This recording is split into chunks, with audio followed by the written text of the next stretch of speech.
Hello everyone, welcome to my channel I speaking with Ashish. आज का topic writing को लेकर है। Before jumping to the topic, if anyone wants a speaking session with me, all you guys need to do is just purchase this book from Amazon. ये book आपको हर cue card में helpful है और हम स्पीकिंग सेशन करेंगे। And suppose if you are not satisfied with the session, just cancel the order and Amazon will refund 100%। सो कुछ भी लॉस नहीं है आपके लिए, सिर्फ आपने बुक को परचेज करनी है और मुझे ऑर्डर डिटेल सेंड करनी है इंस्टाग्राम पे। Link of the book is mentioned in the description. Now main topic. So आज का हमारा टॉपिक है राइटिंग, कि हमें राइटिंग में 8 बैंड्स कैसे आ सकते हैं। ठीक है, हमारा मेन पर्पस है कि हमें 6 आ जाएं जो एकेडमिक स्टूडेंट्स हैं जिनके लिए थोड़ी राइटिंग डिफिकल्ट है, और जनरल स्टूडेंट्स के लिए 7 आ जाएं। ठीक है, that is the minimum criteria which they need to complete. ठीक है, सो आई अश्योर यू 100% अगर आप ये चीज़ें यूज़ करोगे और अगर आपका लेवल 5.5 है तो आप 6 पे चले जाओगे, और अगर आपका लेवल 6.5 है तो आप आराम से 7 पे चले जाओगे। और ये जो चीज़ें मैं बता रहा हूँ इस वीडियो में, ये मैंने खुद से नहीं की, ये आइल्स की तरफ से, आईडीपी की तरफ से है। सो बी श्योर कि ये चीज़ें सही हैं।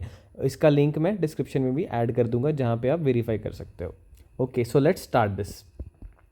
फर्स्ट स्टेप है, हमें रेलेवेंट आंसर लिखना है। आपको पहले ही पता है, ठीक है, रेलेवेंट आंसर सबसे ज़्यादा ज़रूरी है। सो हमने क्या डू करना है according to IELTS, you have to provide relevant ideas. उसके बाद और आइडियाज़, जितने ज़्यादा ideas much better. And examples जो आपने टॉपिक की देनी है वो भी आइडियाज़ के रिलेटेड होनी चाहिए या टॉपिक के रिलेटेड होनी चाहिए। अब कौन सी चीज़ हमें नहीं करनी, इररेलेवेंट इन्फॉर्मेशन नहीं देनी। हमें स्कूल में जब ऐसे लिखते थे हम बहुत सारी लेंथ लिख देते थे ताकि हमारे मार्क्स आ जाएं। आइल्स में ऐसा नहीं होता, जो पूछा है सिर्फ उसी का जवाब देना है आपने। सेकंड इज़ मेमोराइज ऐसे। मेमोराइज ऐसे बिल्कुल भी नहीं लिखना। टैम्पलेट्स अगर आप लिखोगे 7 तो आपके कभी नहीं आएंगे। 100% 7 बैंड्स राइटिंग में कभी नहीं आएंगे। टीचर को पता होता है कि कौन सा आंसर बच्चे ने खुद से लिखा है, कौन सा मेमोराइज करके लिखा है।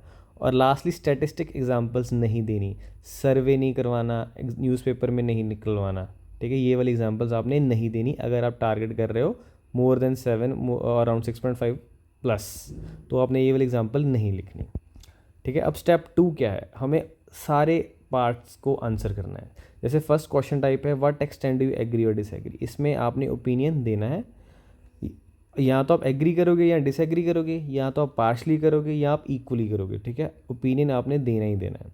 सेकंड है बोथ व्यूज़ प्लस ओपिनियन। इसमें भी आपने ओपिनियन देना है।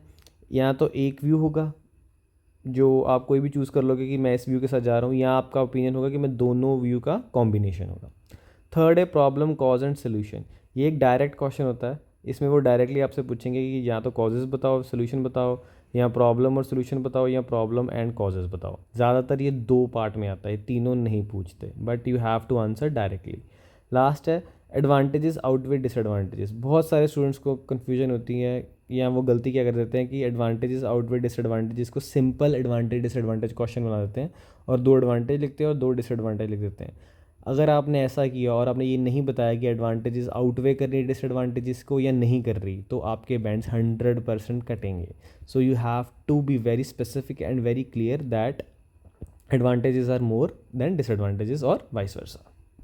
अब स्टेप 2, अब कंटिन्यू और प्रोसेस क्या है, अपना ओपिनियन को आपने सपोर्ट करना है थ्रू आउट। जो एक बार आपने कमिटमेंट कर दी उसी पे करना है, मतलब जो आपने आइडिया दे दिया उसी को सपोर्ट करना है, आपने कॉन्ट्राडिक्ट नहीं करना उस आइडिया को।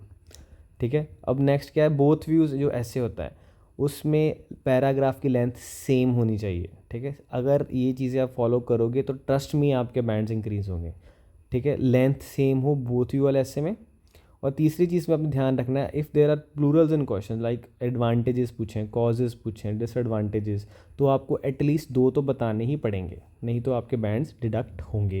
And lastly you have to write more than 250 words which is very mandatory. अब नेक्स्ट है ऑर्गेनाइज ऐसे लॉजिकली। ऐसे को जो हमने लॉजिकली ऑर्गेनाइज करना है with clear progression. Clear progression का मतलब वो धीरे धीरे स्टेप बाय स्टेप आगे बढ़ रहा है। ये नहीं कि कहीं पहले कुछ बोला फिर कुछ बोला, धीरे धीरे स्टेप बाय स्टेप आगे बढ़ रहा है। एंड लिंकिंग फ्रेजेस यूज़ करने। लिंकिंग फ्रेजेस कौन से होते हैं, जो हमें सेंटेंस को लिंक करते हैं। जैसे for example in addition, furthermore, moreover. ठीक है, ये सारे हमारे लिंकिंग वर्ड्स। अब इसमें डू क्या है, रेंज ऑफ लिंकिंग वर्ड्स, मतलब कहा different type of linking words and phrases use करना है, बट ओवर यूज़ भी नहीं करना है। सेकंड डू क्या है, रेपिटेशन नहीं करनी, this them the issue the problem की, ठीक है, ये आपने नहीं करना। थर्ड है use of adverbial phrases. Adverbial phrases क्या होते हैं कि they are use to provide more information about the verb और एक्शन, मतलब ज़्यादा इन्फॉर्मेशन देते हैं, मतलब सच एज हाउ, व्हेन और वेयर इट इज़ डन, मतलब कि ये चीज़ें कहाँ और कब हुई। फॉर एग्जांपल होगी in the morning, at noon, at the same time, in addition, ये क्या है, एडवर्बियल फ्रेजेस। और लास्ट में डू क्या है, एक पैराग्राफ में एक idea, this is the best approach. एक पैराग्राफ में सिर्फ एक आइडिया को अच्छे से एक्सप्लेन करना है आपने। अब डू नॉट क्या है, over use words like firstly secondly, ये ज़्यादा यूज़ नहीं करने हैं, ठीक है। इसकी जगह क्या आप यूज़ कर सकते हो, the first reason, the primary reason, ये वर्ड्स ज़्यादा बेटर है। उसके बाद डो नॉट क्या है, नंबर्स नहीं यूज़ करने, सिम्बल्स नहीं यूज़ करने, और एब्रीवेशंस तो बिल्कुल भी यूज़ नहीं करने। थर्ड, वर्ड्स और फ्रेज को अंडरलाइन नहीं करना, और लास्टली हेडिंग और सब हेडिंग भी नहीं देनी। I hope this step is also clear. अब स्टेप 4, अब organisation of essay into paragraphs. अगर आपने ये स्ट्रैटेजी फॉलो कर ली, trust me, it will be very helpful. चाहे आप गलतियाँ करो, सपोज आपका लेवल 8 बैंड्स का नहीं है, बट अगर आप ये स्ट्रैटेजी यूज़ करोगे, आपका बैंड इंक्रीज होगा ही होगा, क्योंकि उनको लगेगा कि at least the student is trying to write according to the parameters which is mention by IDP। अब ये एक्रोनिम है पील। जब इसको आप अच्छे से समझ लो, अपनी राइटिंग में हमेशा यूज़ करो, चाहे गलत यूज़ करो, पर इसी को ही यूज़ करना है आपने। So let me explain what peel is. First is point, P for point, मतलब जो आपका टॉपिक है या जो आपका आइडिया है वो है पॉइंट, पी। उसके बाद उसको एक पॉइंट को लिख लिया आपने, उसको बाद आपने उसको करना है एक्सप्लेन द पॉइंट, अच्छे से एक्सप्लेन करना है। थर्ड, उसके बाद क्या करना है, एग्जाम्पल, उस पॉइंट को एक अच्छी सी एग्जाम्पल देनी है, ठीक है। और लास्ट में क्या है, लिंक, मतलब ट्रांजिशन टू नेक्स्ट टॉपिक, और पैराग्राफ यहाँ उस पॉइंट को जो आपने लिखा है उसकी कंक्लूड करना है, ठीक है। ये देखिए 4 लाइनें बन गई, 1 2 3 4, 4 लाइनों का एक paragraph, complex lines, and this is the best parameter. ऐसे ही लिखना है आपने, 100% बैंड ज़्यादा आएंगे। अब हमें मेन क्वेश्चन, एक और क्वेश्चन आता है कि यार पैराग्राफ कितने लिखने। कई टीचर्स बोलते हैं जी 4 लिखो, कई बोलते हैं 5 लिखो, कई कहते हैं ज़्यादा लेंथ नहीं करनी, कई कहते हैं ऐसा करना है वैसा करना है। IDP ने इसका भी सोल्यूशन दिया हुआ है। ये सारा मैं आपको फिर रिपीट कर रहा हूँ, IDP की तरफ से, मैंने खुद से नहीं क्रिएट किया। So you can verify it also. अब क्वेश्चन टाइप है, why is this, effects of this and solutions. अगर ये क्वेश्चन आ गया तो हमें कितने पैराग्राफ बनाने हैं? अकॉर्डिंग टू IDP हमें 5 पैराग्राफ बनाने हैं।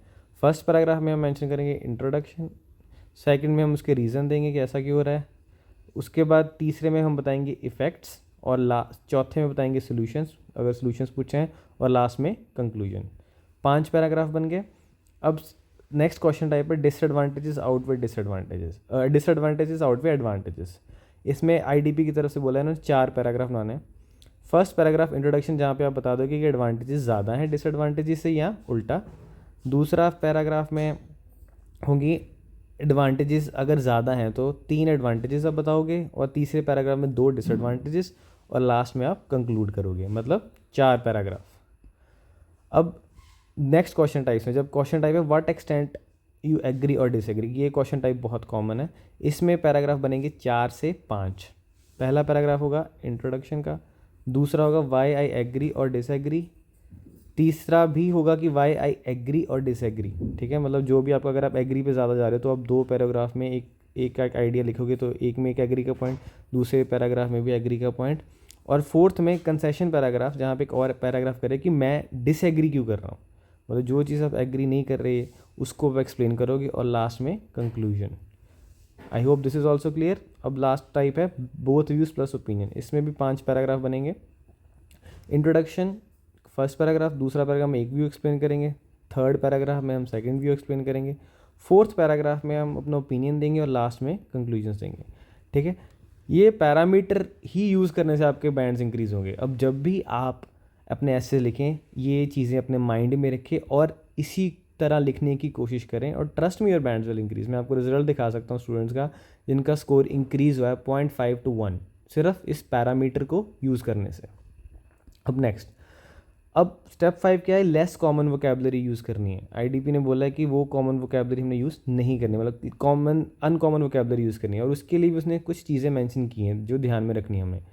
डू के लिए कौन सी चीज़ें हैं, ईडियम्स तभी यूज़ करो अगर आप 100% कॉन्फिडेंट हो, अदरवाइज अवॉइड करो। अगर आपको थोड़ा सा भी डाउट है do not use idioms. I personally do not use idioms because they are very tricky to use. ठीक है, सो उस चीज़ का ध्यान रखना है. सेकेंड है लैंग्वेज. वो लैंग्वेज यूज़ करो जो हम एवरीडे स्पीच में यूज़ करते हैं.